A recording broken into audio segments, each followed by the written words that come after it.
Salah satu poin utama di dalam menjalankan ketofastosis lifestyle adalah aspek makanan dan minuman. Makan yang mengandung karbo yang paling rendah dan membuang semua sumber gula. Namun banyak orang yang tidak terlalu aware dengan sumber bahan makanan yang rendah karbo dan terhindar dari gula. Akibatnya, banyak orang gagal melakukan ketofastosis. Assalamualaikum warahmatullahi wabarakatuh. Salam jumpa sahabat. Jumpa lagi dengan saya yang telah 8 tahun dengan lifestyle low carbo sugar free.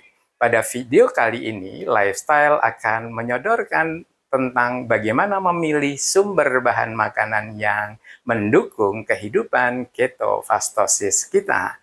Seorang butuh untuk makan, namun tidak banyak orang tahu tentang kenapa kita makan. Kita makan sejatinya adalah untuk memenuhi kebutuhan energi di dalam tubuh kita. Maka umumnya masyarakat menggunakan karbohidrat sebagai sumber utama energi bagi kebutuhan kerja tubuh. Namun banyak juga orang yang tidak terlalu memahami seberapa besar energi yang dibutuhkan untuk memenuhi kebutuhan kerja dalam tubuhnya. Maka akibatnya karena kelebihan dari sumber energi itu membuat tubuh kita menyimpan sebagai cadangan dalam bentuk lemak. Nah, dalam kehidupan ketofastosis, orientasi pertama yang dilakukan adalah menetapkan dan memastikan sumber bahan makanannya.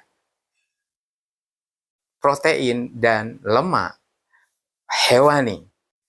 Dengan sumber bahan makanan seperti lemak dan protein tadi, kita berharap fase yang pertama ini tubuh kita sudah mulai mengadaptasi sumber energi baru, yaitu dari lemak. Terutama memaksimalkan cadangan-cadangan lemak yang berasal dan tersedia di dalam tubuh kita. Maka makanan-makanan yang kita konsumsi itu akan membantu untuk stimulus kerja dari proses penghancuran dan degradasi lemak bagi kepentingan menyediakan keton sebagai sumber energi utama tubuh.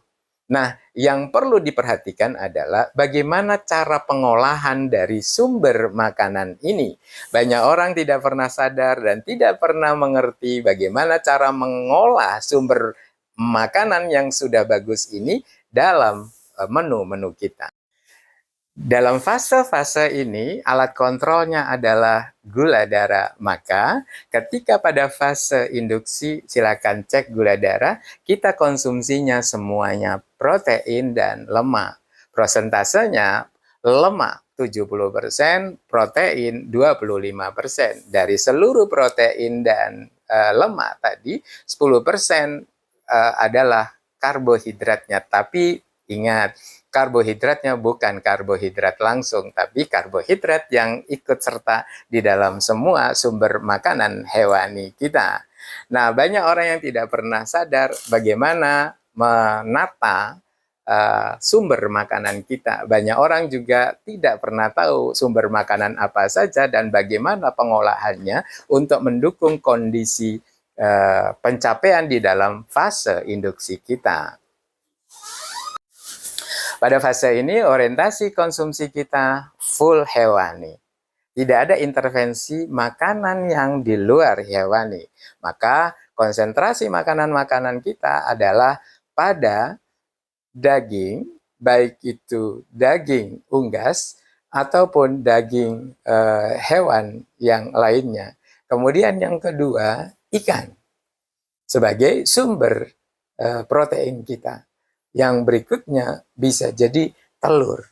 3 komponen ini bisa kita jadikan orientasi sumber bahan yang kita konsumsi dalam sehari-hari. Jadi tidak ada sayur, tidak ada buah pada fase ini. Konsentrasi dan harapan kita bisa merubah sumber energi utama di dalam tubuh kita dengan mengkonsumsi lemak dan protein. Apapun sumber makanan protein dan lemak kita boleh dikonsumsi, namun yang perlu diperhatikan bagaimana pendekatan di dalam pengolahannya. Maka pastikan sumber bahan makanan yang kita olah menghindari semua bentuk karbohidrat.